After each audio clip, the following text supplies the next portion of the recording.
دیکتاتوری ها یا حکومت های مستبد پیامدهای بسیار دارند در عرصه های مختلف، در عرصه های سیاسی، اقتصادی و اجتماعی. یکی از پیامدهای حکومت های دیکتاتوری یا نتیجه حکومت های دیکتاتوری در عرصه اجتماعی و شخصی این هست که بسیاری از امور رو به ابتذال میکشون.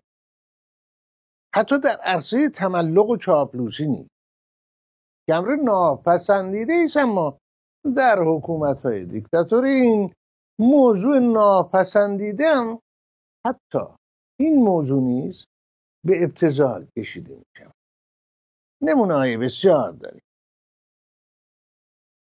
نمونه های بسیار از این نکته که ابتذال در تمام سطوح دایره حکومتی ایران رخنه کرده است و سرایت اون رو در بخشی از جامعه نیز میشه سراغ گرفت. جامعه یا بخش‌هایی از جامعه که مرتبط هستند با دایره قدرت در حکومت و زیر سلطه بمباران تبلیغاتی حکومت به راهی رفتند مخالف مصالح کشور خود، مخالف مصالح خود و مخالف مصالح و منافع نسل‌های آینده ایران.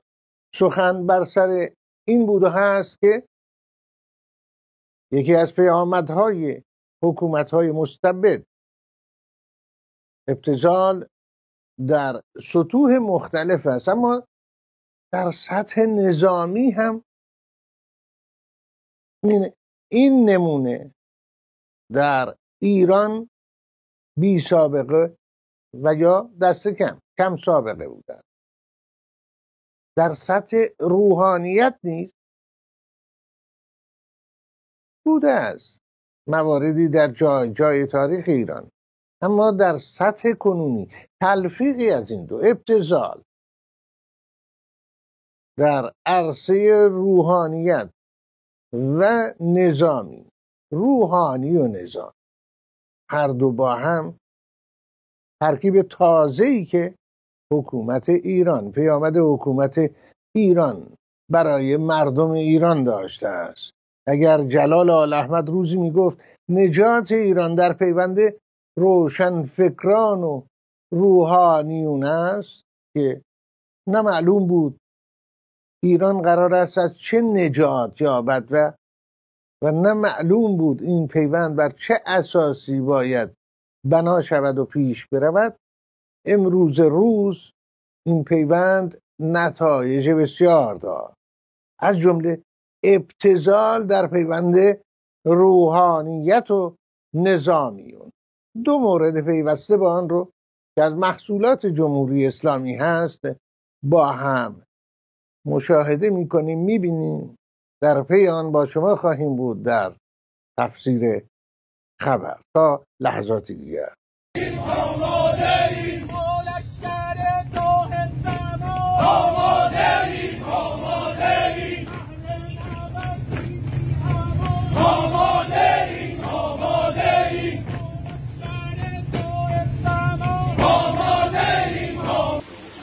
بسم الله الرحمن الرحیم. ولا تحزن ولا لا حول ولا قوة الا بالله العلی العظیم. سرهنگ ستاد محمد طالب نظری، فرمانده یگان تشریفات قرارگاه منطقه‌ای و ارشد نظامی ارتش جمهوری اسلامی ایران در جنوب غرب کشور، ضمن عرض تسلیت و تبریک به مردم شهید پرور کردستان با احترام تشریف فرمایی فرمانده رشید سردار سپاهبد شهید حاج قاسم سلیمانی را به سرزمین لاله‌های گلگون کفن کردستان گرامی می‌داریم.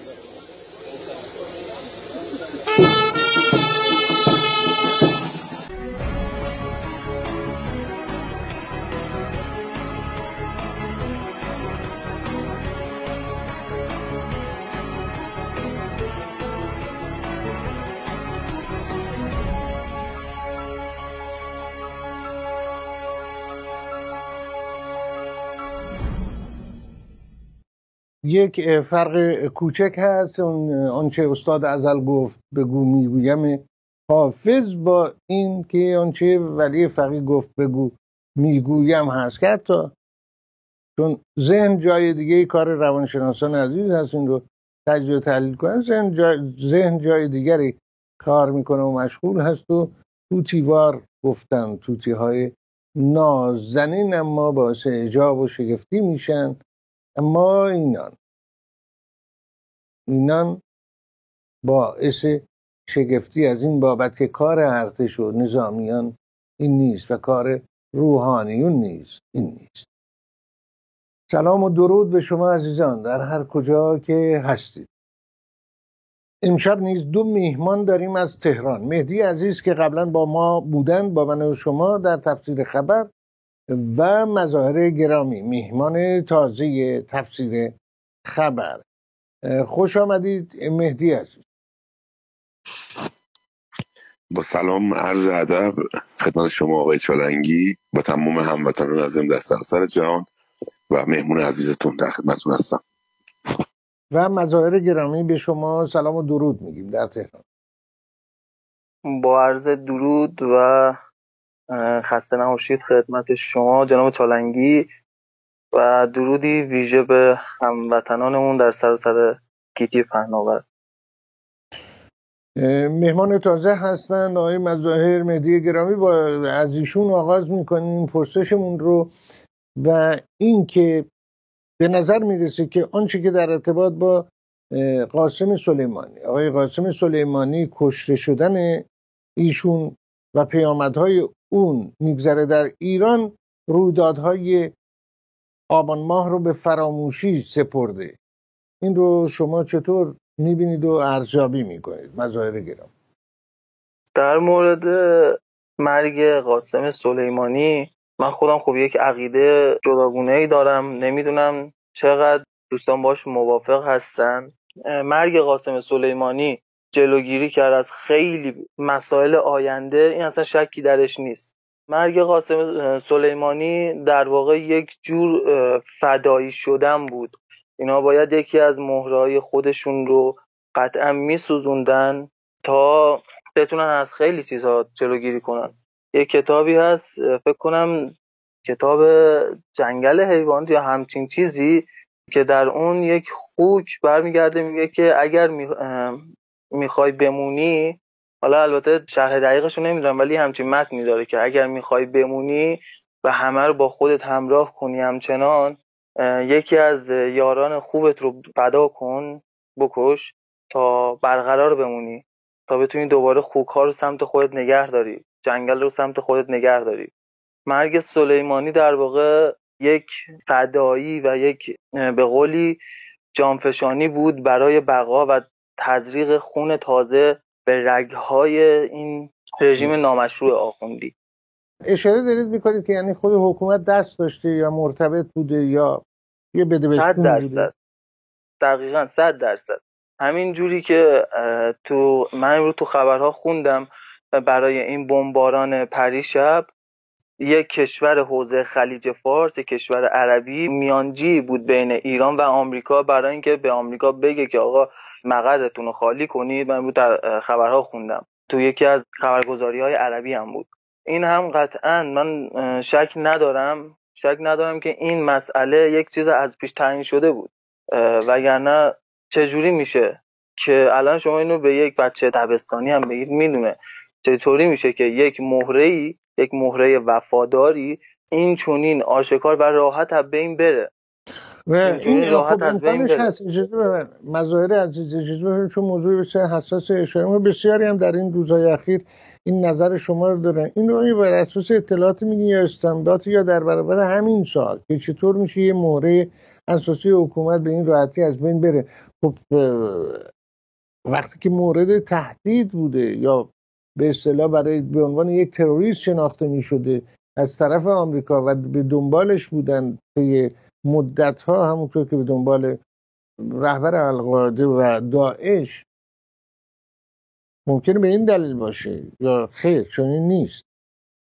قاسم سلیمانی رهبری خیلی از گروهک‌ها رو داشته و حمایت‌های خیلی هاشون رو داشته، فاطمیون بوده، حشد شعبی بوده و خیلی های دیگه. ولی شما این رو هم حساب کنید که دومین شخص قدرتمند ایران پس از علی خامنه‌ای، یه جور به قول معروف بخوایم کوچه بازاری بگیم، گنده همه سپاهیا بود و خیلی ها هم طرفش بودن، هم مردم خیلی از این بچه بسیجی ها و اینا طرفش بودن.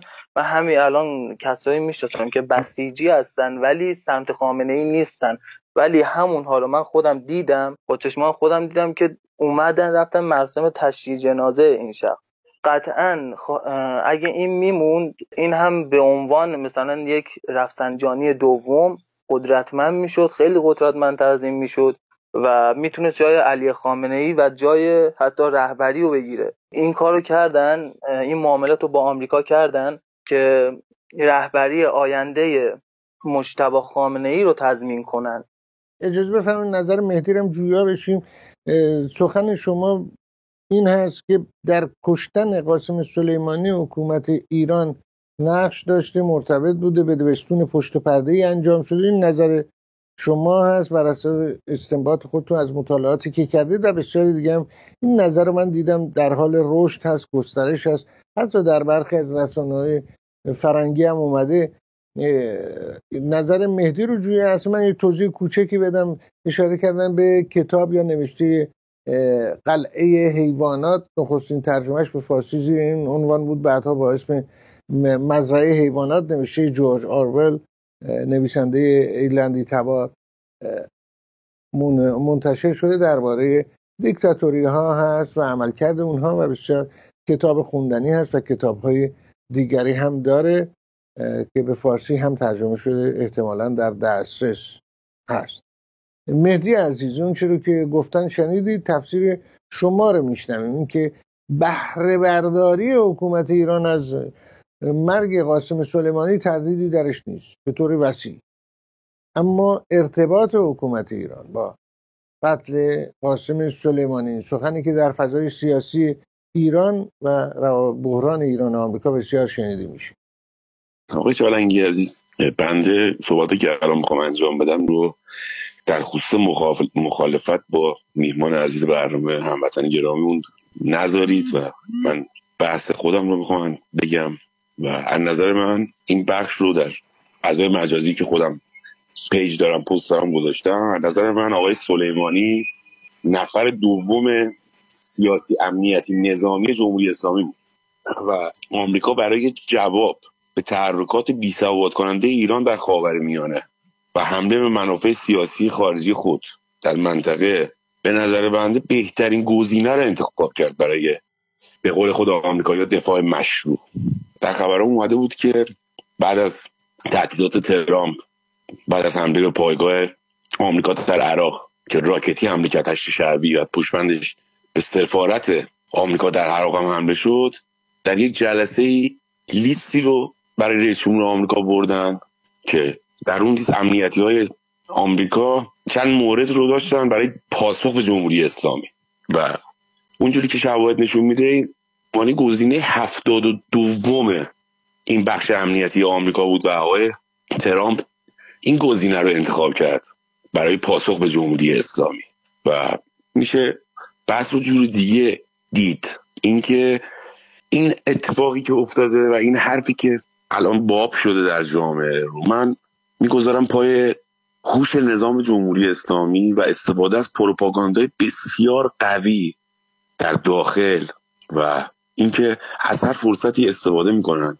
که بتونن اذهان عمومی رو جهتش رو عوض کنن. به نظر بنده این ضربه از سمت آمریکا انقدر مهلک بود برای نظام جمهوری اسلامی ایران که نظام جمهوری اسلامی ایران 3 روز عزای عمومی مراسم تابوت گردانی در چند نقطه ایران رو انجام داد و برای آوردن پایین سطح این حمله این شایعه هم در جامعه داره نشر میده و من هم از خیلی ها اینو شنیدم که آقای قاسم سلیمانی رو خودشون دادن فلان، ولی از نظر شخصی من اینطور نیست و جمهوری اسلامی در سطح این ضربه‌ای که خورده رو با این کارها به نظر شخصی بنده پایین میاره. آقای چالنگی خب مظاهر عزیز شنیدید آنچه را که مهدی گفت و نکته این هست. ببینید دو تا موضوع هست. یکی این که اگر پرزیدنت ترامپ از روز نخست هم گفته ما هر اتفاقی قراره بیفته ما علنی باید، یعنی آمده و این نکته رو برای انگشت گذاشته، چون جمهوری اسلامی گفته بود ما حاضریم این خواستایی که در 12 ماده اون زمان وزارت خارجه اومده بپذیریم اجرا کنیم ولی علنی نشه، زیر بار این نرفتن. نکته در اینه که هر بدبستون پنهانی اگر به فرض انجام بشه، این نکته نیست که از چشم مخالفان پرزیدنت ترامپ یا دولت کنونی آمریکا از چشم اونا پنهان بمون. نقطه ضعف بسیار بزرگی خواهد بود برای ترامپ. این یک موضوعه. به همین دلیل اسناد مدارکی راجع به این موضوع وجود نداره که بدبستون پنهانی بوده. یک موضوع دیگه ای که شاید من فکر میکنم زمینه سخن شما هست، این ممکنه باشه که بله بسیاری از کارگزاران خود حکومت در سپاه پاسداران در تشکیلات سیاسی حکومت اونها داوطلبانه در رقابت هایی که با سلیمانی و بقیه دارن اطلاعاتی رو منتقل کرده باشن به خارج درباره قاسم سلیمانی، کجا میره، کی میره، کجا میان، اطلاعات مختلفی که دادن به همه جا رسیده، به اسرائیل رسیده، درباره اتمی به دولت‌های اروپایی رسیده و به آمریکا هم. این دو موضوع مختلف میتونه باشه، نیست؟ مظاهر عزیز بفرمایید. جناب مهدی خب نظر شخصی خودشون دارن، البته نظر ایشون هم میتونه درست باشه، ولی شما این رو هم در نظر بگیرید که ایران اومد پریشب حالا چند تا راکت پخش کرد و قبل اون هم حالا مثلا بهشون خبرهایی داده شده بوده و اینا، ولی بحث اینها به کنار، سخنرانی که دیشب به وقت ایران دیشب پرزیدنت ترامپ اومد انجام داد، چون میدونی خوشم گفتش ما قوی ترین ارتش و قوی ترین سلاح‌های دنیا رو داریم و مجبور هم نیستیم همیشه ازشون استفاده کنیم. ولی چطور میشه که یه همچین کاری رو بخواد ایران کنه، بعد اینا بیان اینجوری بگن، مثلا یه جور مثلا نرمش کنم باشون، در حالی که البته من خودم عقیده دارم ترامپ تنها رئیس جمهوری است که به هیچ وجه نمیشه حتی توی بازی شطرنج هم حرکت بعدیش رو تشخیص داد، ولی میتونست خیلی بدتر از این باشه و حتی میتونست یکم جوابش سخت‌تر از این باشه. برایش گفتش که ایران میتونه با همینها خوب باشه، فلان باشه، در واقع اومد با اینا نرمش کرد، در حالی که عرض کردم یک بار دیگه هم میگم قوی ترین ها رو داره، بهترین ها رو داره. اینا اومدن با هم سازش کردن که یه جورایی مسئله سلیمانی به کنار بره. مثلا این نرمش سیاسی که اینا کردن اصلا قابل درک نیست برای خیلی ها. همین امروز صبح تو اینستاگرام با یکی از دوستان صحبت میکردم، میگفت اصلا این کاری که ایران کرد، حالا چه از قبل آمارش رو داده باشن چه نداده باشن، برای این راکت پرانی ها به هر حال وارد حریم خصوصی آمریکا شدن. حتی مثلا چند کیلومتر اونورترش هم زده باشن باز هم اونجا جزء حریم خصوصی آمریکا میشه، همونطور که ایران خیلی منافع داره تو کشورهای دیگه و اونجاها رو جزء حریم خصوصی خودش میدونه، اونجا هم تا کیلومترها جزء حریم خصوصی آمریکا حساب میشه. پس آمریکا میتونست خیلی جواب بدتری بده. همون شب هم که ایران این حرکات رو کرد، آمریکا هواپیماهاش رو به سمت ایران به حرکت در آورد، از بکنم از سمت امارات بود و تو خبرگزاری هم اومده بود که هواپیماهاش و جنگنده‌هاش رو به حرکت در آورده. ولی چطور میشه که به یک باره بعد از این حرکت که میخواست جواب قاطعانه بده اومد باش نرمش کرد، اومد دوباره گفتش آقا ما میتونیم ولی نمیکنیم. خب بله فکر نمی‌کنید خیلی کوتاه مظاهر از خیلی کوتاه ببینید، هدف از یه اقدام نظامی نشون دادن فقط برتری نظامی نیست، هدفهای سیاسی داره. آیا فکر نمی کنید که این موشک پرانی جمهوری اسلامی به پایگاهی که هیچ خسارات یا تلفات جانی نداشته و خبرگزاری رسمی جمهوری اسلامی ابتدا گفت 80 نفر اگر اشتباه نکنم کشته شدن، بعد خبر رو برداشتن از روی سایت های مختلفشون، و بعد گفتن با 15 موشکی که ما شلیک کردیم 20 هدف رو زدیم. یه اختراع جدید بوده. دیدم به طنز کسی نوشته بود موشک ها در هوا متعلق به جمهوری اسلامی زاد و ولد میکنن. فکر نمیکنین این عملیات اونقدر، من کلمه دیگه الان به ذهنم نمیرسه، اونقدر مضحک از آب در اومد که ارزش پاسخ دادن نداشت؟ یعنی برای آمریکا یا هر کشور دیگه پاسخ دادن به یک حمله‌ای به این شکل چندان درست نبود. فکر نمی‌کنه اینطور بود؟ ببینید، من اول صحبت هم گفتم، همین امروز بود توی خبرگزاری خوندم که البته خبرگزاری اماراتی بود که یک کشور حوزه خلیج فارس بین ایران و ایالات متحده میانجیگری کرده بود برای هماهنگی این حرکت. خب خود عراق که قطعا نمیتونه باشه، چون اصلا اون ربطی به خلیج فارس نداره. پس میمونه امارات، دقیقا همون جایی که هواپیماهای آمریکا از اونجا پرواز کردن. بعد امارات هم تنها یکی از کشورهاییه که با آمریکا خیلی بالاخره ارتباطشون رو خودتون میدونید، خیلی با هم به قول معروف امروزی ها میگن داداشی هستن. ولی آمریکا به نظر من توی این موشک پرنی‌ها که هیچ تلفاتی هم نداشت از آمریکایی‌ها، هیچ تلفاتی نداشت، نه عراقی و نه آمریکایی، به نظر من این از قبل تعیین شده بود.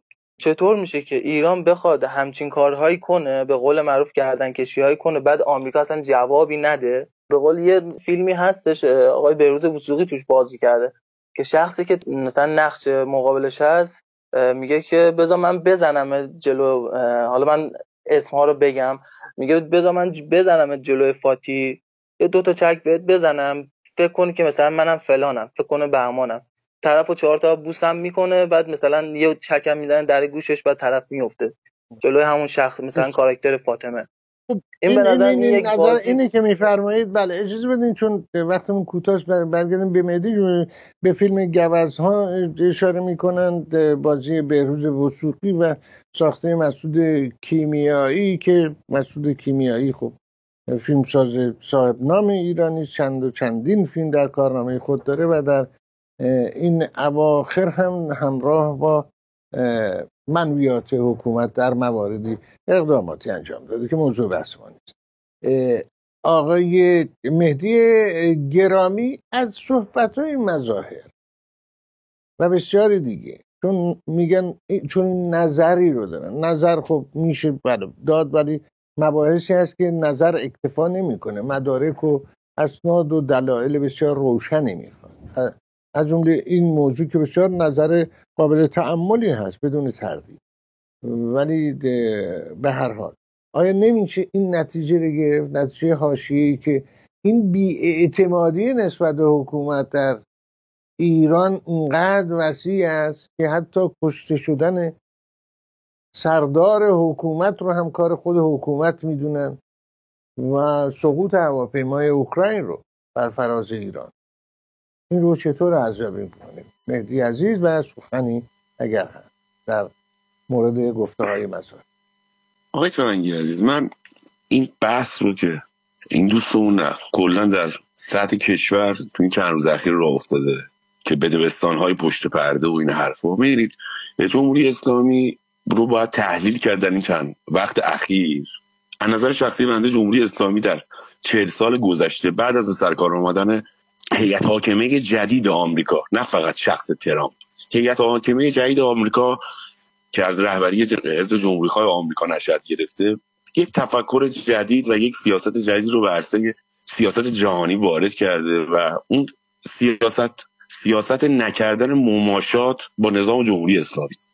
اینها آمدن تحریم‌ها رو برداشتند و جمهوری اسلامی رو به نظر بنده به گوشه رینگ بردند و جمهوری اسلامی در این چند سال به بدترین شرایط 40 سال اخیر خودش رسیده که تبعاتش تظاهرات 96 و پشمندش تظاهرات 98 بود.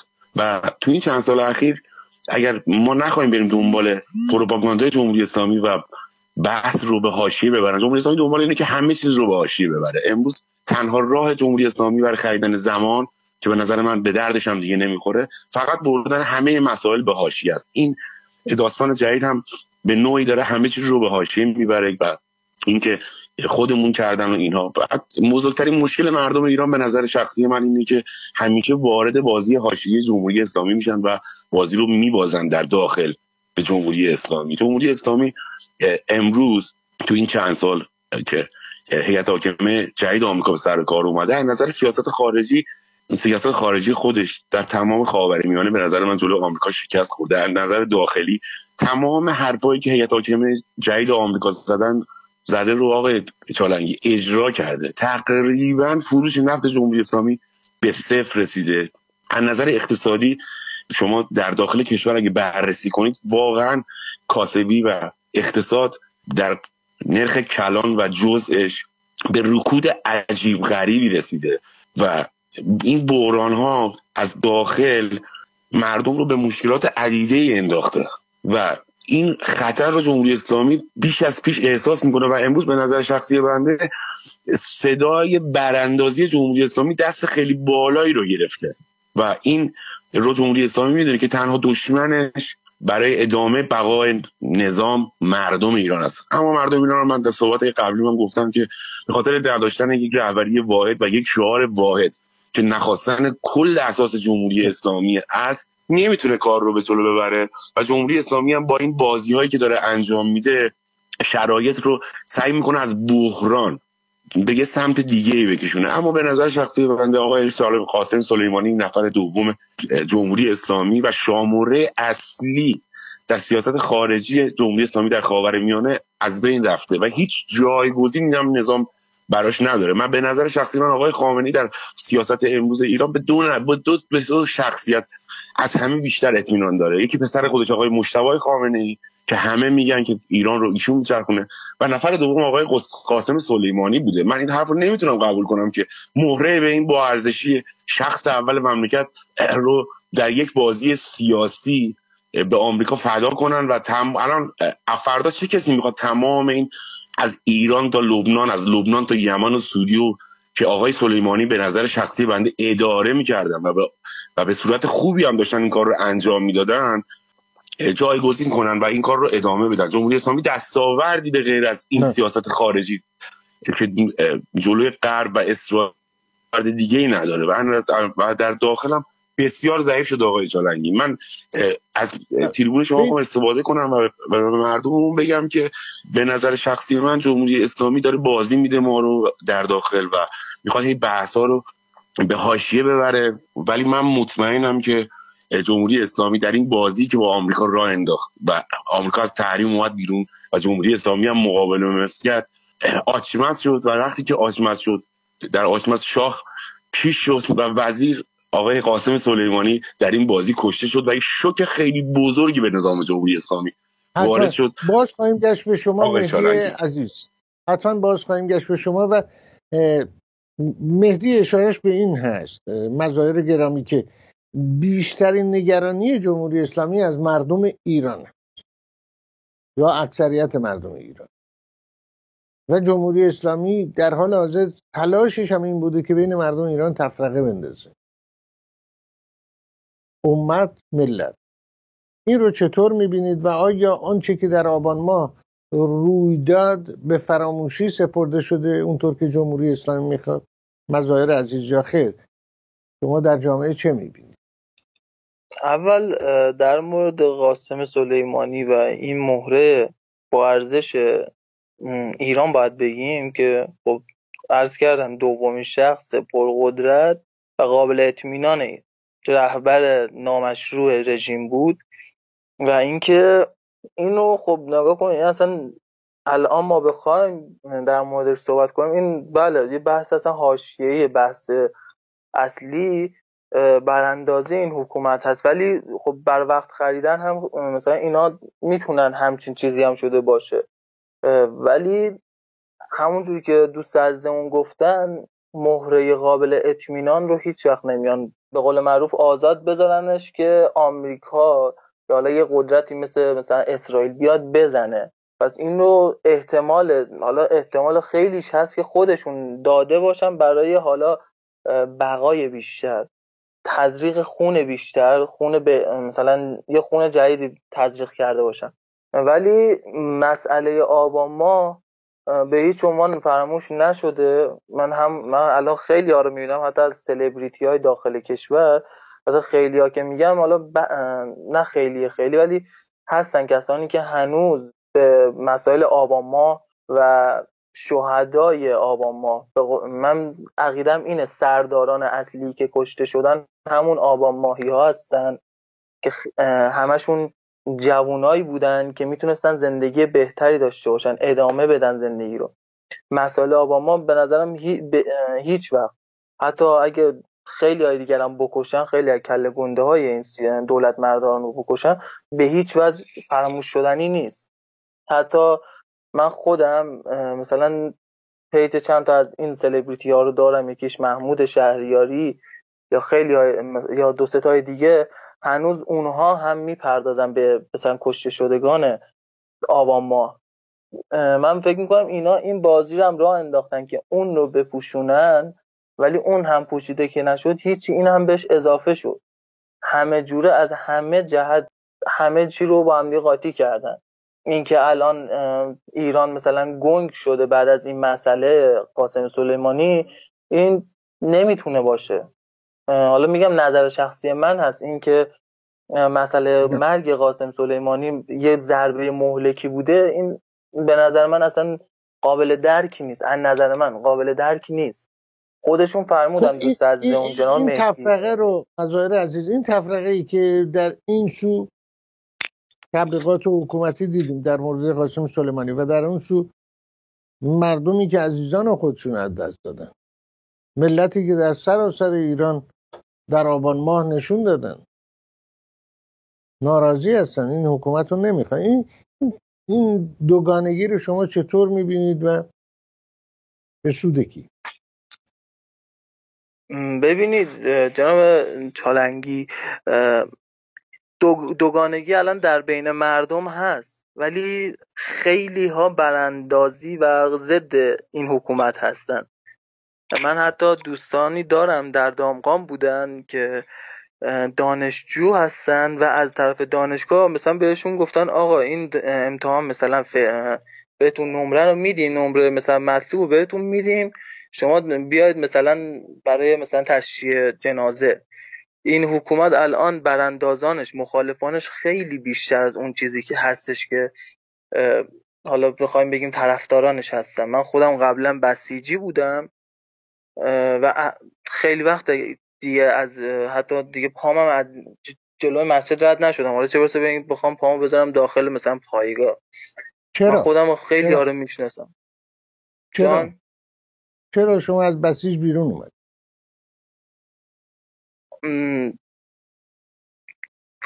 برخی مسائل هست که نمیشه گفت. حالا یه نمونهشو میگم. حالا یکیش برای خودم اتفاق افتاد، یکیشم یه صاحب کاری داشتم، یه کارفرمایی داشتم که اون هم مسئلهشو خودم دیدم. یعنی من خب برای خواستم چیز بگیرم، خواستم کارت بسیج فعال بگیرم. شخصی هم که اونجا بود حالا آشنا بود، رئیس پایگاه، گفتش که اگر میخوای 4 تا حالا به قول معروف ساقی بفروش، امروزه میگن ساقی، حالا ساقی بفروش، فلان بفروش، هم برای خودت خوبه، هم برای مثلا پایگاه خوبه، برای همه چی خوبه. این مسائل خیلی چیزهای دیگه، مثل همون مسئله قاری قرآن سعید طوسی رو من در مورد مثلا اون بچه‌هایی که اونجا بودن، نوجوانایی که اونجا بودن، خودم دیدم، برخیشم حالا شنیدم که میگفتن، حالا با یکی از دوستانم که اونجا بودن در ارتباط هستم، من بودم مثلا میگن. من برای همین اصلا سمت دیگه این چیزها نرفتم. الانم میگم به خاطر خیلی از این کارا هستش که اصلا این نظام ریزش کرده. اون اعتمادی که بهش بوده دیگه اصلا الان نیست، 99% نیست. اون چیزی هم که هستش به قول معروف همین مواجب بگیرها هستن، مزدوران هستن. بقیه به خاطر حالا دانشجویان به خاطر مثلا این جور چیزا میرن. پیامکاش هم توی این چند روز توی فضای مجازی قطعا دیدید که بهشون گفتن آقا مثلا بیاید ثبت نام کنید، مثلا نمره میدیم، فلان میکنیم، بهمان میکنیم. خیلی هم به خاطر مسائل دیگه میرن اونجا رو به عنوان تفریح میدونن. اصلا دیگه اینا ریزش کرد. بله. در علتهای مختلف داره، انگیزه های مختلف داره و همونطور که شما اشاره کردین بسیاری هم هستن که جدا شدن از این نیروی غیر لازم ضد مردم، ضد مصالح کشور. و اما مهدی عزیز کوتاه بفرمایید که اشاره کردید که حکومت نیاز به وقت داره که دیگه به دردش نمیخوره به گفته شما، و نکته‌ای که ایشون اشاره کردن به کسانی که محبوب مردم هستن، مورد علاقه مردم هستن، هم از هنرپیشگان و بازیگران سینما، تلویزیون، تئاتر، هر چه که هست، و همینطور ورزشکاران که برخی از اونها دیدیم در کنار مردم بودن همواره. ولی برای قاسم سلیمانی ما دیدیم اشک ریختن از بسیاری از اینها، ولی ذره‌ای توجه به کشته شدگان، انسانهایی که در آبان ماه کشته شدند خیر. در برنامه قبلم شما اشاره کرده بودید، ولی این دوگانگی رو شما چطور می‌بینید؟ جایی امت، جایی ملت. ببینید آقای چالنگی، من یه چیز رو میخوام مد نظر بکنم که جمهوری اسلامی ایران، نظام جمهوری اسلامی مردم رو به سمتی برده و مردم ایران در اصل یه مشکل اساسی که دارن اینه که اینجوری میپندارن و این بحث رو خودشون در سراسر کشور راه انداختن که جمهوری اسلامی ایران در تمام قضایایی که با جهان غرب و آمریکا داره دستی در آتش داره، پشت پرده صحبت میکنه، پشت پرده همه چی رو درست میکنه و این بحث در ایران بالا گرفته. و یه بحث دیگه هم هست که مردم در اون قسمت برنامه هم من گفتم که از نظر ذهنی هم به باور ندارن که میتونن اینها رو زمین بزنن و شکست بدن و همه میگن اینها قویان، اینها میکشن فلان. اینها همه تبلیغات جمهوری اسلامی. اما اگر کسی در سیاست مطالعه‌ای داشته باشه، وقتی دو طیف سیاسی یا دو کشور، این مثلا در زمان فروپاشی روسیه و جنگ سرد، آمریکا و روسیه با هم دیگه مقابله میکردن که چیزی شبیه به همین مقابله‌ای که امروز جمهوری‌خواها با جمهوری اسلامی دارن انجام میدن، امروز جمهوری اسلامی در نقطه ضعف در همه سیاستاش قرار گرفته. اگر هم مذاکره پشت پرده‌ای باشه، وقتی که یک شخص بازنده‌ای در سیاست برای مذاکره میره، مطمئنا نمیتونه در تمام بخشا از طرف مذاکره کننده که در موضع برد قرار داره اوکی بگیره. جمهوری اسلامی این روند تنشش با آمریکا به جایی داشت میرسید که به حمله نظامی داشت منتهی میشد به نظر من، و این حرکت باعث میشد که جمهوری اسلامی سقوط کنه.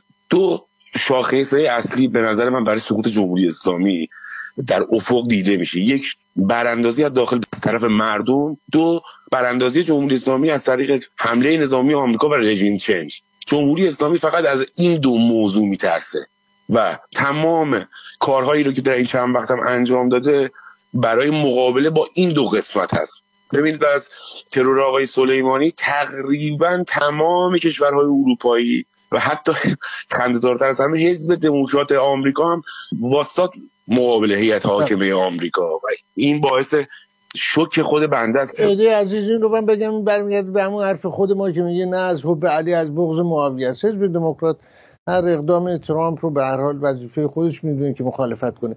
برگردیم به همین موضوع که 2 دقیقه وقت داریم که گفتید وقت، دنبال خریدن وقت از جمهوری اسلامی، اما دیگه این هم به دردش نمیخوره و صاحب نامانی که به هر حال سینه زدن در این ایام برای سلیمانی، چه قطره اشکی برای کشته شدگان 15 آبان ماه نریختن.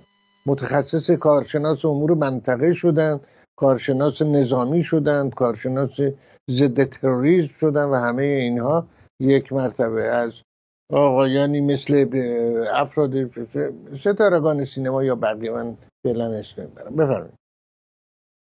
بله، اون مسئله که ما یک بار هم با هم دیگه بحثش رو کردیم و این که صحبت منافع است و جمهوری اسلامی ایران امروز یک طیف از مردم هستن که از قبل جمهوری اسلامی به ثروت‌های هنگفتی رسیدن و دارن راحت زندگی میکنن. از اینکه این وقت خریدن برای جمهوری اسلامی به نظر شخصی بنده دیگه مفری هم نداره، به خاطر اینه که و همون حرف قبل گذاشتن باز میگردم. جمهوری اسلامی در این رویارویی جدید سیاسی با آمریکا در همه سطوح شکست خورده و آمریکا دست بالا رو گرفته و هر چقدر همین زمان داره طی میشه، چون آمریکا که ضرر نمیکنه، ما تحریم هستیم، ما نمیتونیم معامله کنیم، ما از نظر بانکی مشکل داریم، ما از نظر اقتصادی مشکل داریم، ما از نظر فروش نفت مشکل داریم و آمریکا هم تنها حرفی که میزنه این که هر کسی با جمهوری اسلامی معامله کنه دیگه با ما معامله نکنه. پس خریدن این زمان برای جمهوری اسلامی هم دیگه مفری نداره. فکر میکنم به آخر راه رسیده جمهوری اسلامی و باید به سر میز مذاکره بشینه و این مذاکره جدید فکر میکنم با تمام پروپاگاندایی که جمهوری اسلامی بعدش راه خواهد انداخت مطمئناً خفت بزرگی برای نظام جمهوری اسلامی که فقط به دنبال بقای خودش هست به بار خواهد آورد. آقای چالنکی، سپاس بسیار از شما مهدی عزیز، با سپاس از شما و سپاسگزار شما هستیم. مظاهر گرامی، هر دو میهمان گرامی، به امید دیدار در شماره‌های آینده تفسیر خبر. میگیریم تفسیر خبر رو با پیام‌های شما عزیزان. تا لحظاتی دیگر.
سلام آقای چالنگی عزیز، خدا بهت قوت بده. خیلی از برنامه‌ات خوشمون میاد. خدا کنه هر چه زودتر نسل اینا کنده بشه. آخه بگو به این مرتیکه، تو که میای میگی 2 سال اینا برنامه داشتن، علم غیبم داری؟ از 2 سال پیش خبر داشتی که این روز میخوان شلوغ کنن، هیچ اقدامی نکردین؟ دروغ به این بزرگی؟ خدا حافظ شما. سپاس از شما، ممنون از محبت شما بیننده گرامی. پیام بعدی رو میشه. سلام آقای چالنگی، امیدوارم که اوقاتتون خوب و همیشه موفق باشید. من به عنوان یک ایرانی میخواستم اعلام کنم که این بیشرف شعار بیشرف یا ولش کن از این حرفا گذشته. ملت ایران باید به این ننگ تاریخی پایان بدیم. باید با این تجاوز همه جانبه به ملت ایران، به خاک ایران، به دست این ملاها، به دست این ننگین ترین قشر دنیا و ایران پایان بدیم و موفقیت و کشور خودمون از دست این قشر تخصیص جانی نجات بدیم. و سلام، امیدوارم موفق باشید. خداحافظ. ممنون از شما بیننده گرامی. من یک پیام داشتم که از من خواستن که پخش نکنیم، از یکی از هموطنان آشوری یا آشوری خود ماست. درباره آشور کالتا گفتن، هموطن نازنین آشوری ما که در جریان اعتراضات آبان ماه کشته شد.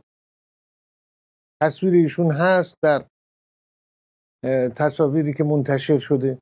بی نهایت متاسف هستیم، به خانواده ایشون تسلیت میگیم. غم همه ما هست، فارغ از هر مذهبی که ایرانیان دارند، فارغ از هر قومیتی که هست، فارغ از هر دینی که هست.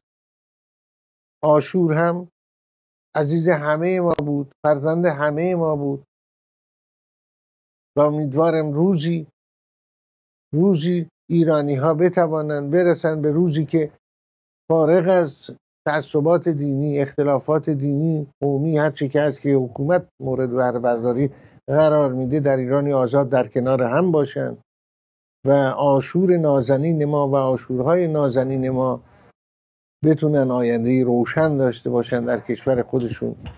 عاشور نازنینی که اون هم دل در گروه ایران داشت و دوستدار عاشق ایران.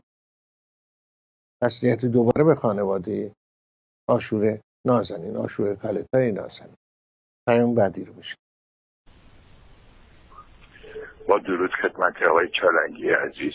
آقای چالنگی روزا واقعا دست مریضات به شما میگیم که نهایت رو لطف میکنی و با نیروهایی که در ایران هستن تماس میگیری و اتفاقات رو به روز رو داریم به اطلاع مردم میرسیم.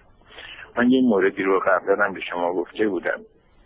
همه نیروها و اپوزیسیون خارج از کشور قبل از جریانات آبان ما نگران رهبریت بودن. من به شما گفتم مردم خودشون رهبریت از درون اعتراضات کف خیابون پیدا میکنن.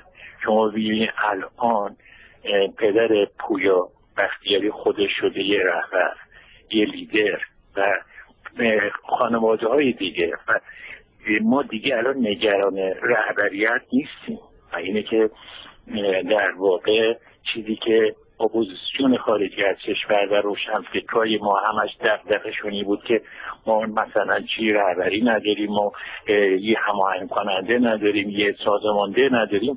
مردم در کف خیابون ثابت کردن نیاز به این نداره از خارج حتما یه سازمانده و یک تشکر دهنده به وجود بیاد. خودشون کف خیابون با اتفاقاتی که میفته رهبر پیدا میکنن، در واقع سازمانده پیدا میکنن، متشکل کننده به وجود میاد، فراخوان میدن و همینه که دقیقاً وقایعی که الان داره اتفاق میفته شما بررسی بکنین.